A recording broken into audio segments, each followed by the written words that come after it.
There was a follow-up question from the original asker of how does it affect both of the chambers, both the lake and the valley, and more importantly, the Parks and Rec department?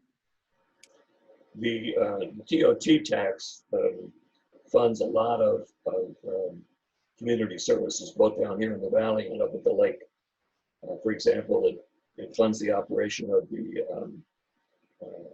community services, which includes the community center, the health nurse, a lot of other services, the DART service down here in the valley. And up at the lake, it funds tourism projects, it funds the Kale Community Center up at the lake. So we're going to have to find alternatives to keep those types of business, those services available to the residents. But definitely the TOT tax has a big impact on the community services, and we'll address that during the budget hearings. And just to make sure, I think you addressed this, but just in case there's anything you want to add to this question that also came in through chat is discussing the arguments by those who don't want the event center and why those arguments don't make sense. I feel like you answered that, but I just want to make sure if you have anything else that you want to add to that question.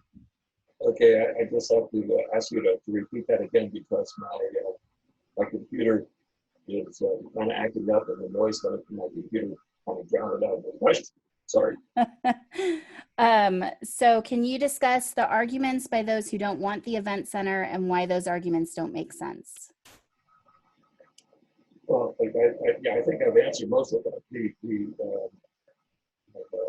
Those who are opposed to the event center, they're opposed because they think that the casinos are getting a free ride.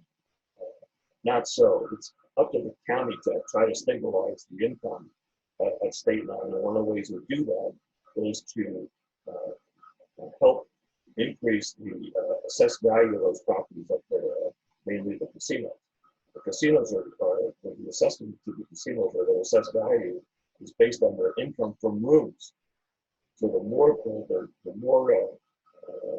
ways that we can help the casinos fill those heads and beds, and the event center certainly is a big one, the higher their revenue is and the higher their assessed value is and the higher the tax revenue coming from Douglas County.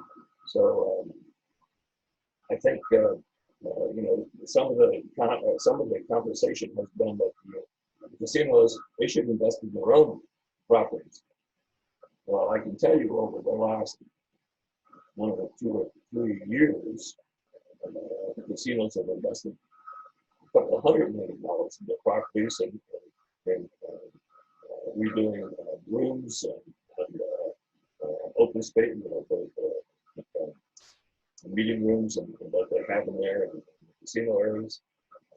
But that doesn't impact the assessed value because the assessed value, like I just said, is based on the number of heads and beds and the casino revenue that's being received.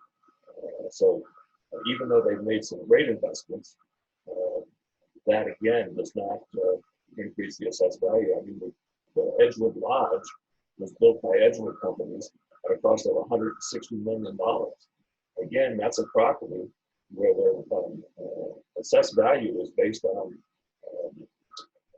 heads and beds. And so they're looking forward to the events and how it will impact their revenue. And the Tahoe Beach Club, which will invest almost $400 million in their project, I think the first phase is done now. The people buying those units, those individual condominium units, they certainly want to come to Tahoe. A lot of it is outdoor recreation, but they all also want to see events and concerts, so it will impact them too.